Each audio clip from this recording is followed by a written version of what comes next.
kampung kecil di Sumatera Barat. Sungai Beringin, Penampung, Bengkek, Candung, Agam, Sumatera Barat. Kalau kota ininya lebih tinggi sih, ya pinggiran lah, 10 kiloan. Tinggi tempat saya itu 10 kilo. Turun lagi. Nah.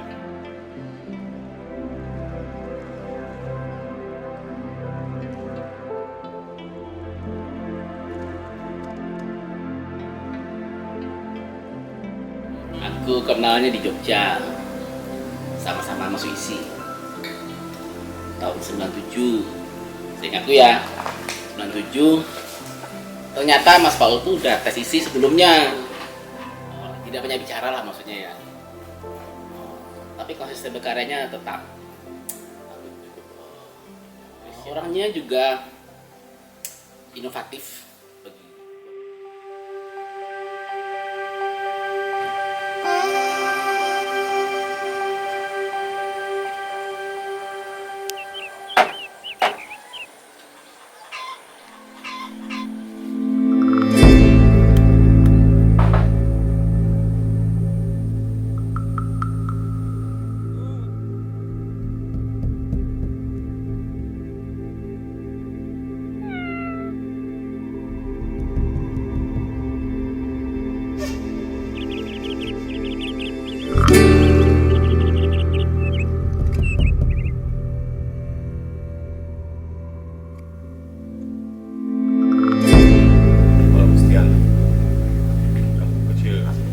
Sumatera Barat, Sungai Beringin, Penampung, Bengkek, Candung, Agam, tahun 97 nggak selesai. Nah, teman-teman banyak dari sini lupa sih. Nah, itu teman-teman banyak di sini lupa. Teman-teman. Jadi waktu dulu di kampus kan, waktu mau kuliah di fotografi kan harus lewat sini lupa dulu, sini pertunjukan. Pagi saya datang jam 7 atau jam setengah 8, saya mampir di itu dulu. Sini lupa mampir, ngobrol-ngobrol apa, atau lihat-lihat aja ya. Lama. Jadi waktunya harus kuliah, saya udah siang baru sampai di direkam. Seperti itu. Jadi ya pernah teman di sini lupa nanya itu, Mas, kamu angkatan berapa, Mas? Loh, kita saya angkatan, dia bilang. Ya mungkin. Aku foto berapa? Loh, dia aku anak segitu gitu. Semua selainnya sama. Media yang dipakai untuk membuat karya itu lebih ke alatnya lah. Hasil yang di ini kan ya pikir sama, ada yang realistik, ada yang abstrak, tergantung dengan apa minat atau interestnya seniman yang berada di belakangnya itu. Apa dia di depan kanvas, apa dia di belakang kamera. Cuman karena banyak bertemannya dan lupa ya sering diajak gitu kan, yuk lukis seperti itu.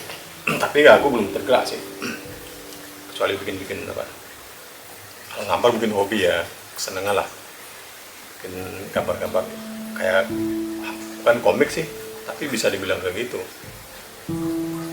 bukan series gitu loh, mungkin lebih seperti ilustrasi atau apalah, seperti gambar komik. Setelah tahun 2000 aku udah hampir udah nggak pernah pegang itu kamera. Habis tahun 2000-an kan mulainya bergeser ke digital. Aku waktu itu masih di ini, fotografinya manual, masih pakai celluloid itu, masih pakai. Jadi pas kamera digital tuh aku udah nggak aktif dan nggak mengikuti perkembangan teknologi yang fotografi. Misalnya dalam ketika melukis atau bikin karya kan tetap aja hal-hal yang ada di fotografi itu yang pakai gitu. aku tuh lebih tertarik untuk tidak di fotografi ketika fotografi waktu itu menjadi sesuatu yang mahal. Ketika aku misalnya melukis, mungkin dilukis ya bisa didaur, misalnya maksudku karya-karya itu bisa kalau mungkin gagal atau gimana bisa diulangi, bisa ditutup lagi, dibikin yang baru. Itu tetap mahal sebenarnya. Sekarang mungkin berapa tahun lagi mungkin bisa murah, ketika itu udah jadi teknologinya udah jadi masal juga. Maksudku kan teknologinya tetap mahal, teknologinya digital memang secara ketika kita prakteknya mungkin bisa bikin sebanyak-banyaknya, bisa dihapus berkali-kali, tapi alat yang dipakai kan secara ini kan ekonomi kan mahal, tetap mahal. Atau aku ya itu sebenarnya lebih tujuh ya, tujuh. Pernah pulang tahun 2001 ke Jogja lagi tahun 2003, pulang lagi 2006 ke Jogja lagi 2010 awal. Jadi bangun ya supaya bukan ke teman bantu waktu di kampung ya, di studio teman juga pernah, itu di kampung waktu itu di studionya Ibrahim ya, pernah di situ setahun tahun 2008 ya, tapi nggak tahu kapan ya. Kalau mungkin karyanya kalau udah ini mungkin inilah itu cita-cita lah, seperti teman-teman yang lain juga, rendah sekali lah atau berkali-kali itu kalau mau baru 2000-an itu. Tapi aktif mulai ikut pameran di sana itu pun 2004 ya, apa 2003 ya, itu pamerannya di Jakarta di Galeri Nasional ya, berupa Minang. Pameran aku ikut 2003 mungkin pada 2004. Temen di ini prep seni prep paling situ, berikutnya terlibat di situ. Nah, karyanya bisa diserap oleh para penyuka lah.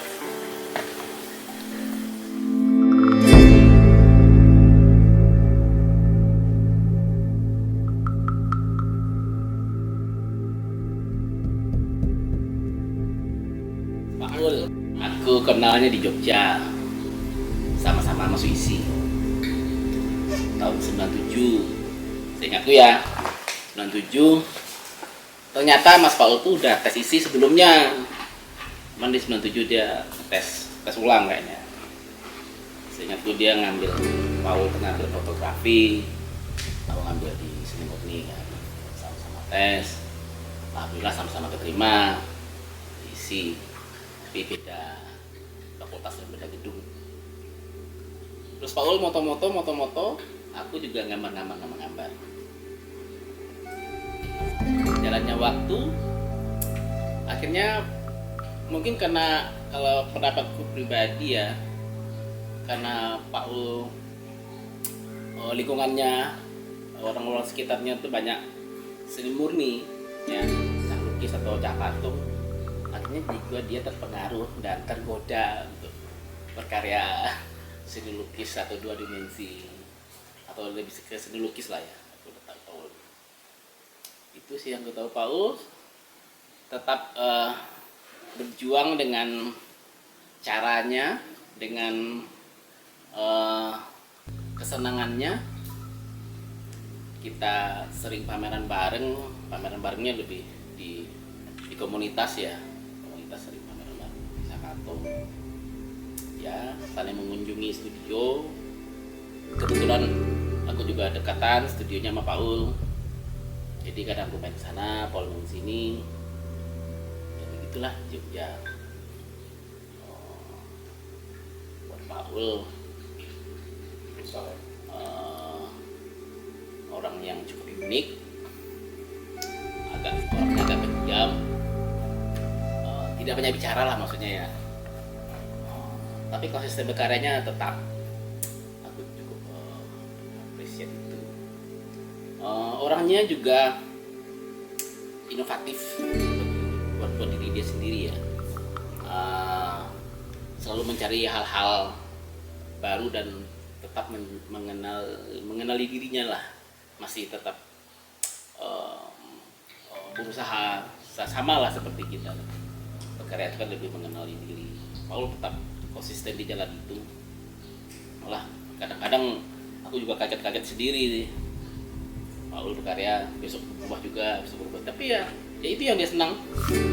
Dan aku bisa memahami karya-karya Paul, lompat-lompatannya. Tapi kecenderungannya Paul ya ada ekspresionisnya, ada impresionisnya. Ya semoga Paul menemukan dirinya. Jadi Sakato itu berdiri di tahun 95. Nggak tahu aku Paul tuh datang ke Jogja tuh tahun berapa nggak tahu ya. Tapi setahu aku sih dia 96 juga tes isi ya. 97 barengan. Tapi makanya aku nyampe Jogja Sakato udah ada lah, udah eksis 2 tahun. Kalau ngomong Sakato tuh dulu kelompok, kelompok. Jadi belum sanggar, belum disebut komunitas yang punya struktur organisasi. Jadi dulu tuh kita apalah ya teman-teman dari Sumatera Barat, mahasiswa ya, rata-rata mahasiswa tuh kita berkumpul terus awalnya tuh bikin pameran bersama gitu aja sih, terus ngundang senior gitulah. Sampai tahun 2000 kalau nggak salah baru ada dibentuknya sanggar. Nah Sakato pameran 2 tahun sekali dulunya, tradisi itu 2 tahun sekali, terus pameran berkumpul lagi. Nah kebetulan aku 97, tahun 99 aku ditunjuk dan disuruh lah kali ya, gantian itu regenerasi gitu mengurus pameran itu. Jadi lebih ke ketua pamerannya sebenarnya sih, karena memang tidak ada ketua organisasi juga atau ketua kelompok juga. Jadi giliran aja sih, terus dibantu sama senior itu, ketua kelompok pameran lah mungkin dulu. Nah tapi setelah 2000 itu dijadikan sanggar, ada struktur ketua umum, ada wakil, ada sekretaris, ada bendahara, segala macam dengan struktur, dan ada ERT-nya. Nah itu ada beberapa ketua yang Baka Batu dilahirkan seingatku tuh 2010. Periode waktu itu ketua Sakatonya Alfi, Jumadi Alfi. Nah itu Bakaba pertama di JNM. Nah, terus 2 tahun setelah itu, nah itu masih tradisi 2 tahun tuh, 2010, 2012 Bakaba lagi, kalau nggak salah tuh di Sangkring kalau nggak salah ya, Bakaba 2. Nah terus habis itu gantilah kepemimpinan Alfi. Habis itu setelah itu aku yang menjadi ketua Sakato, ditunjuk teman-teman. Akhirnya aku lanjutkan lah Bakaba itu di Bakaba 3, aku melanjutkan Bakaba 3 2013 sampai. Nah di periodeku karena kebutuhan organisasi, karena juga banyak anggota semakin bertambah, jadi sangat memungkinkan kita bikin Bakaba itu tiap tahun gitu loh, dan nggak bisa dilihat progresnya, tapi ternyata memang cukup oke. Akhirnya kita putuskan Bakaba itu tiap tahun, acara tahunan lah, pameran bersama gitu. Sampai terakhir kemarin Bakaba 8. Ya insyaallah semoga bisa dilanjutkan terus. Siapa nanti pengurus selanjutnya atau melahirkan Bakaba lainnya lah. Memang setiap Bakaba ada semacam judul pameran atau tema lah ya, atau isu lah ya. Kita selalu ganti-ganti itu, kita selalu coba pikirkan, ada timnya ya, ada tim perumus, kita menyebutnya tim perumus. Kita mencoba merespon hal-hal yang aktual, persoalan-persoalan yang ada di sekitar kita. Ya sebagai seniman tentunya sensitifnya untuk hal itu dituntut lah ya. Bagaimana sebuah komunitas membaca hal-hal yang terjadi di sekitar sekitarnya atau di dunia saat ini. Nah, akhirnya kemarin di bakal balapan dapatlah kata-kata noise itu, karena noise memang memakai istilah dan musik ya, penyadaran dan sebuah kritik aja sih, kritik juga kepada diri sendiri atau kepada lingkungan itu. Aja hal-hal yang noise terjadi di lingkungan atau di dunia ini atau diri kita sendiri. Nah, itu sebuah penyadaran itu ya, mencoba membaca itu dan mencoba menerjemahkan itu sih. Apa sih noise bagi sesama seniman di Sakato itu, menerjemahkan ini. Tadi ya telah aku sampaikan, aku cukup respect ya, dia selalu berkarya. Apa yang perlu aku sampaikan? Dia pameran sih Paul itu. Gini sih, mungkin pamerannya lebih sering dan lebih apa ya, lebih gila lagi mungkin, atau istilahnya apa, atau lebih dioptimalkan lagi. Memang apa yang dikerjakan Paul sudah bagus sih, cuman kalau aku pikir lebih menantang diri lagi untuk lebih sih, selagi punya semangat dan energi dan kesehatan, masih punya umur kita ya. Nah, kita kerjakanlah hal-hal yang kalau orang luar tuh bilang ada yang extraordinary-nya itu gitu. Aku pikir Paul punya itu sebenarnya. Nah, mungkin aji pamungkasnya itu. Tapi itu aja sih. Sukses buat Paul, selalu sehat, selalu tetap berkarya. Semoga Allah selalu memberkati kamu.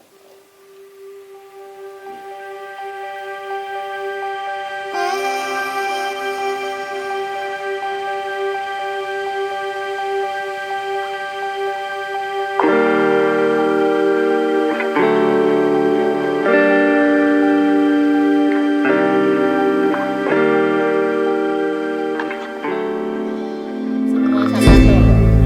Baru ya membernya tuh 150 ada kalau dihitung semua. Tapi ini nggak ikut semua. Cuma 90 kenal. Kalau udah masuk sini nih bagus aja.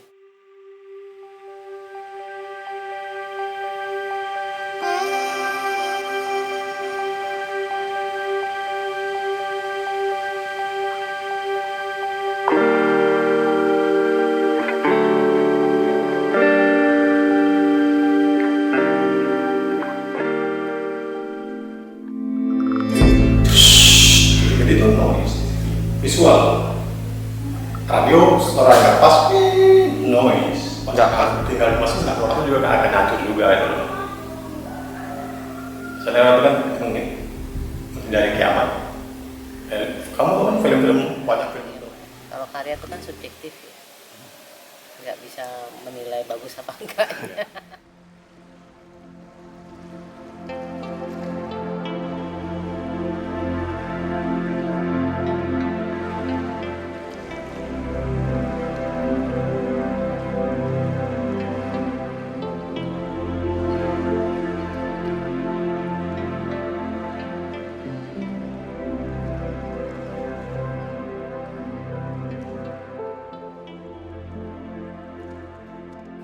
Jadi di daerah sana OMY pemerintahan.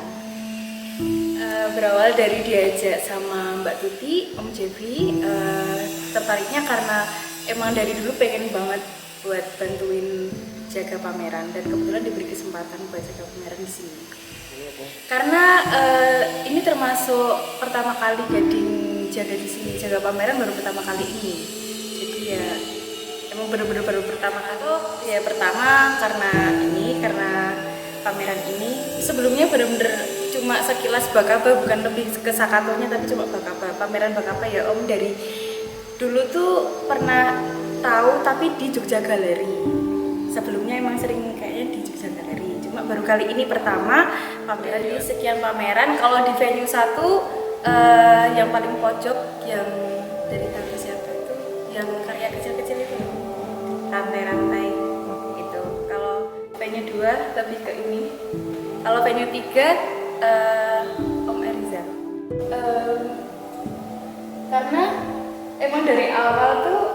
semua karya emang bagus ya Om. Semua karya emang bagus, cuma kayak lebih tertarik memikir tuh ini sih, nggak tahu, seneng aja gitu.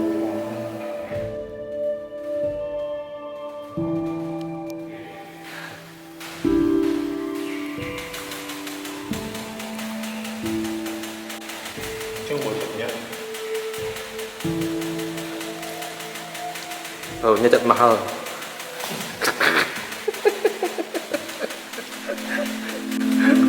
Oh pastinya, karena ini kesan-pesan menurut Gading pertama sih menambah relasi, terus jadi ketemu seniman-seniman hebat dari Padang, dan baru tahu banget kalau seniman Padang yang udah menetap di Jogja itu, kalau tertarik sih pasti tertarik, tapi ya semoga diberi kesempatan buat belajar seni